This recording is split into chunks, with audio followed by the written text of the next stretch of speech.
Halo semuanya, baik. Berikut Ibu akan menjelaskan materi matematika dasar ya untuk eh, pembelajaran online. Di sini Ibu akan menjelaskan terkait masih pembahasan kita pertidaksamaan.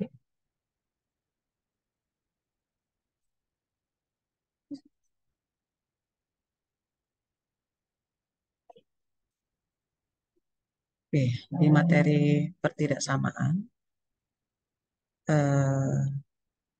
Ibu akan jelaskan dulu terkait soal. Ada soal yang ditugaskan sebelumnya, diminta kalian menyelesaikan. Di situ kemarin kalau di kelas SI 22 ya, malam ya, itu ada kendala pada saat mengerjakan soal yang C. Ya, soal yang C ini ada kendala pada saat memperoleh himpunan penyelesaiannya dia tidak memenuhi. Dan ternyata setelah Bu periksa lagi, Bu cek, di sini ada kekeliruan di dalam eh, soalnya ya. Karena di sini di soal ini tidak memenuhi ketentuan dari sifat pertidaksamaan. Jadi di sini di pertidaksamaan ini ada tiga ruas ya, kiri, tengah, dan kanan, di mana di sifat pertidaksamaan itu antara kiri, tengah, sama kanan ini dia harus memenuhi. Karena ini pertidaksamaannya lebih kecil, maka yang kiri harus lebih kecil dari kanan, dan juga yang tengah ya maksudnya, dan tengah itu tentunya lebih kecil juga dari kanan. Seperti itu ketentuannya menurut sifat pertidaksamaan yang pernah kita bahas sebelumnya. Nah, padahal di soal ini, di sini kita lihat jelas di sini angkanya satu, yang di tengah itu masih dalam bentuk X ya, artinya belum bisa kita ketahui tentunya, tapi ini harus lebih besar, lebih kecil ya, atau lebih besar ya, satunya lebih kecil dari ini, artinya yang sini lebih besar harus dari satu. Ya, yang tengah ini harus lebih besar dari satu. Tapi ini tidak masalah karena masih ada unsur X, ada unsur yang belum diketahui. Nah, ke kanannya lagi, ini harusnya lebih besar lagi, lebih besar dari yang tengah ini dan juga lebih besar dari yang satu ini. Sedangkan kita lihat di sini angkanya min 5. Min 5 jelas itu lebih kecil dari satu. Harusnya dia harus lebih besar dari satu. Kalau 5 mungkin tidak jadi masalah ya. Jadi di sini terkait soalnya yang keliru. Makanya dia tidak tepat waktu memperoleh himpunan penyelesaian, waktu dimasukkan dia tidak sesuai karena di sini ada kesalahan dalam penentuan soalnya, di mana yang sebelah kanan ini seharusnya angkanya lebih besar dari satu, seperti itu. Nah, seperti yang D ini sudah benar karena ini lambang pertidaksamanya lebih besar ya. 6 lebih besar dari yang tengah, lebih besar dari 5. Jelas 6 itu lebih besar dari 5 ya. Ini sudah benar. Jadi bisa kita selesaikan. Tapi yang nomor C ini perlu diperbaiki soalnya ya. 5, min 5 ini seharusnya lebih besar dari satu. Angka yang di posisi min 5 ini harusnya lebih besar dari satu. Kalau min 5 itu jatuhnya lebih kecil dan tidak memenuhi sifat pertidaksamaan. Seperti itu penjelasannya untuk yang terkait pertidaksamaan.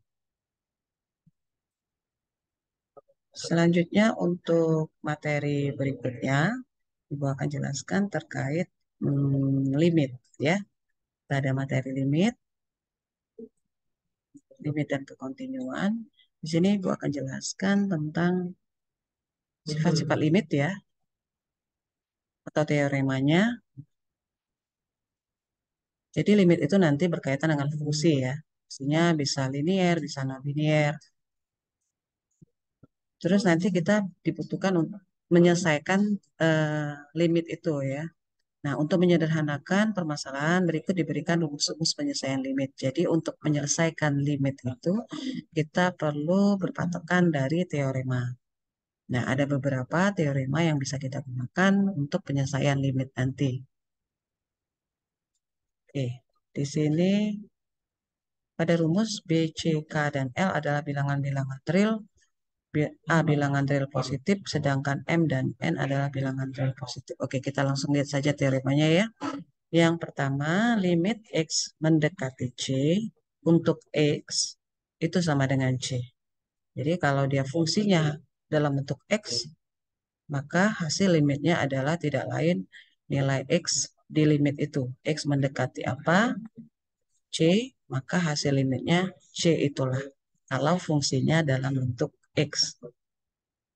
Oke ya, di sini ada pembuktiannya, bisa kalian pahami ya. Ibu akan bahas jelaskan terkait teoremanya saja ya. Nomor satu itu, di sini ada contoh seperti limit X, di mana X mendekati 5. Maka hasil limitnya sama dengan 5. Begitu juga contoh kedua, limit X mendekati min 7, maka hasilnya adalah min 7. Oke, nomor 2. Nomor 2 ini teoremanya terkait limit K, di mana K itu adalah suatu konstanta. Ya, suatu konstanta atau nilai. Beda dengan yang pertama tadi, dia suatu variabel X. Oke, di sini ada kekeliruan ya. Nah, seperti itu. Jadi kalau dia limit K, X mendekati C, maka hasilnya sama dengan K itu sendiri. Jadi bukan C ya, beda dengan yang pertama tadi. Karena ini K itu suatu konstanta. Sebagai contoh ini, limit 4, X mendekati min 3. Maka hasilnya sama dengan 4 itu sendiri. Bukan min 3-nya. Ya, 4. Begitu juga kalau limit 9, maka hasilnya juga 9. Kita tidak melihat si X-nya mendekati berapa. Kalau dia konstanta seperti yang teorema kedua ini, maka nilai konstanta itulah nilai limitnya. Oke, lanjutnya nomor 3. Nomor 3 ini terkait limit fungsi, di mana fungsinya itu hasil penjumlahan. Fx ditambah Gx. X mendekati C. Maka cara menyelesaikannya adalah seperti itu ya.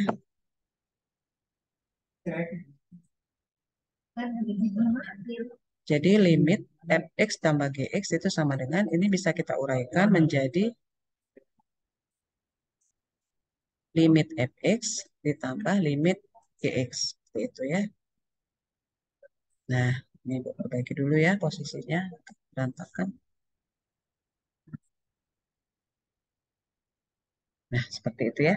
Jadi yang tadinya limitnya itu untuk nilai penjumlahan Fx plus Gx, itu bisa kita uraikan menjadi mencari limit fungsi Fx, kita selesaikan, terus nanti hasilnya ditambahkan dengan limit untuk Gx.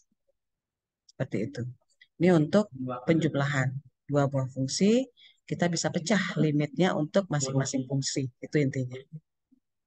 Nah, ini pembuktiannya bisa kalian pahami nanti. Yang keempat teoremanya sama sebenarnya dengan yang konsep ketiga. Bedanya kalau yang ketiga tadi penjumlahan, kalau ini pengurangan. Ya, pengurangan dua buah fungsi fx dikurang gx. Limitnya bisa kita pecah menjadi seperti ini. Limit fx kita tentukan dulu dikurang limit dari gx. Seperti itu. Nah, ini contohnya. Untuk yang penjumlahan tadi tidak ada contoh ya. Oke, tidak ada contoh ya. Ya, untuk pengurangan di sini ada contoh seperti ini. Limit X mendekati 5 untuk 7 kurang X. Nah, di sini kan ada dua bagian ya. 7 sama X-nya dengan dikurang. Maka limit ini bisa kita pecah menjadi limit 7 dikurang limit X. Seperti itu. Limit 7 sesuai teorema 2 tadi hasilnya 7. Limit X sesuai teorema 1 tadi hasilnya kita lihat X-nya mendekati 5, berarti 5 limit X-nya. 7 kurang 5 sama dengan 2. Itu ya. Untuk teorema kelima sama dengan konsep sebelumnya, ini diganti operasinya perkalian. Ya, perkalian. Maka bisa dipecah, kita cari dulu limit fx, cari juga limit gx, terus hasilnya nanti kita kalikan. Oke, untuk nomor 6, oh di sini ada contohnya, limit perkalian ya. Perkalian 7 min X, fungsi pertama dengan fungsi kedua X plus 1. Di mana dikalikan, berarti bisa kita pecah limit 7 kurang X, X mendekati 5, dikali limit X plus 1 untuk fungsi kedua, batasannya juga tetap sama ya, X mendekati 5. Nah, caranya nanti kita selesaikan. limit yang pertama, selesaikan limit yang kedua, nanti di hasilnya dikalikan. Nah, untuk yang pertama bisa kita langsung substitusikan saja X-nya 5 di sini. 7 dikurang X berarti 7 kurang 5. Untuk yang kedua, limit X plus 1, X-nya bisa kita gantikan 5, 5 plus 1 itu 6. Ya, jadi 7 kurang 5, 2, 2 kali 6, 7 kurang 5, 2, 5 tambah 1, 6, 2 kali 6, hasilnya 12, itu hasil limitnya. Oke, teorema ke-6 sama ya dengan teorema sebelumnya, ini berkaitan dengan operasi pembagian. Jadi nanti bisa kita pecah seperti ini.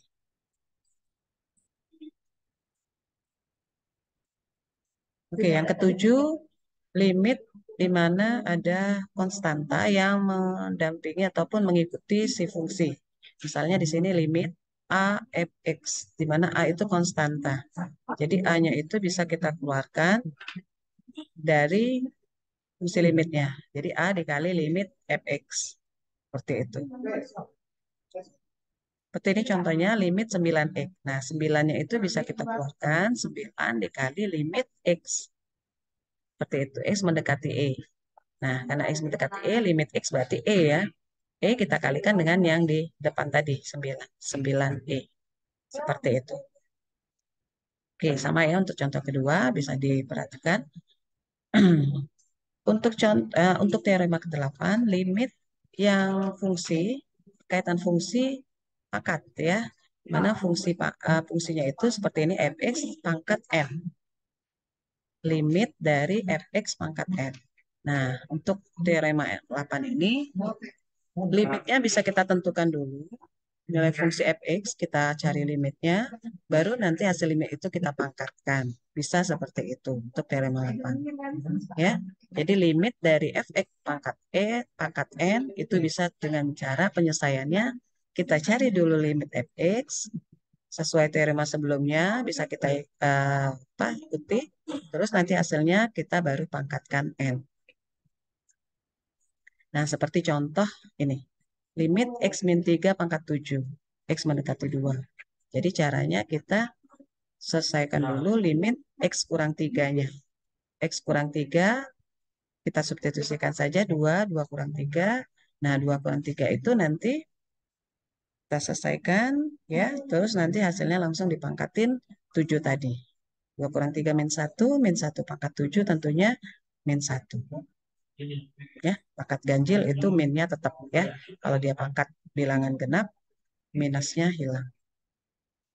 Oke, di sini ada teorema sandwich, teorema Apit ya. Jika limit fx sama dengan L, sama dengan limit gx, maka limit hx juga sama dengan L. Di mana berlaku fungsinya itu fx lebih kecil hx, lebih kecil sama dengan gx. Seperti itu. Istilahnya teorema Apit atau sandwich. Limit sepihak ada dari pihak kiri atau kanan, dari mendekati C dari arah kiri, kalau dia dimisalkan C ya, C min, C plus, mendekati C dari arah kanan. Seperti fungsi ini contohnya, dari arah kiri, X lebih kecil min 2, nilai fungsinya atau fungsinya 1 kurang 2X. Dari sisi kanan atau dari arah kanan, X lebih besar min 2, fungsinya adalah X plus 7. Ya, seperti itu. Jadi kita bisa tentukan limit X mendekati min 2 ini untuk fx dari arah kiri, fungsi yang pertama, dari arah kanan, fungsi yang kedua. Nah, jika dia nilainya sama antara limit kiri dan limit kanan, di sini contoh ini sama-sama 5 hasilnya. Ya, 1 kurang 2X untuk kiri, kita masukkan min 2, 1 kurang 2 kali min 2 itu 1 plus 4 ya sama dengan 5.